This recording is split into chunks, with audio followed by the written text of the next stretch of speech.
folks. What's up? Good morning. This is Michael in the wee hours of the night on the Graveyard Shift with your daily trivia question once again. And just like that, the weekend is over and it is already Monday, and we are off and running in a brand new week. And if you're anything like me, you're starting classes today.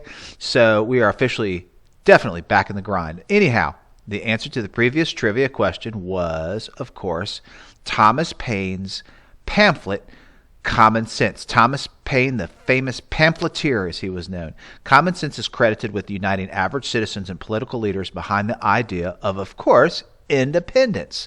Common Sense played a remarkable role in transforming a colonial squabble of sorts into a good old-fashioned American revolution. It was very inspirational, and it had an immediate sensation among the colonies, essentially and fundamentally changed the tenor of colonists' arguments against the crown from one of grievance to that of action. That's what I'm talking about.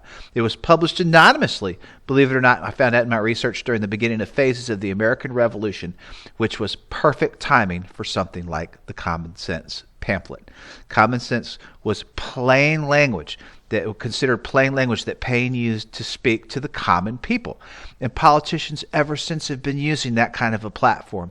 It was the first work to propose the idea and mindset of asking for independence from Great Britain, which quite frankly turned into a demand.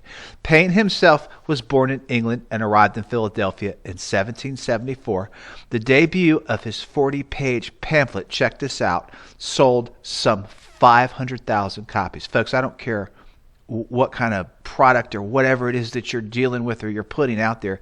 In today's day and age, 500,000 copies of your debut is good at any rate in today's day and age, much less back in the colonial times.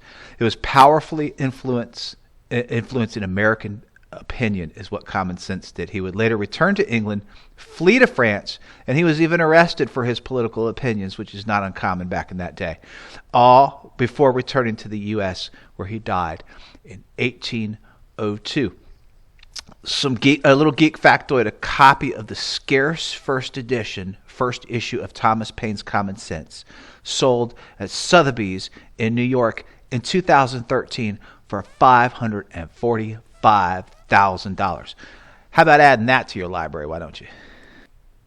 All right, folks, this is an easy trivia question. Easy trivia question. I'm practically giving this to you to get our week started for January 10th on this day in 1901 in Spindletop Hill near Beaumont, Texas.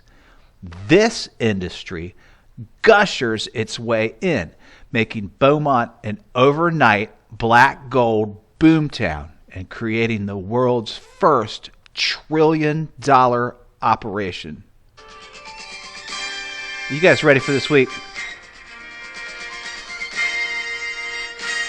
Let's do it. Peace out, guys. See you later.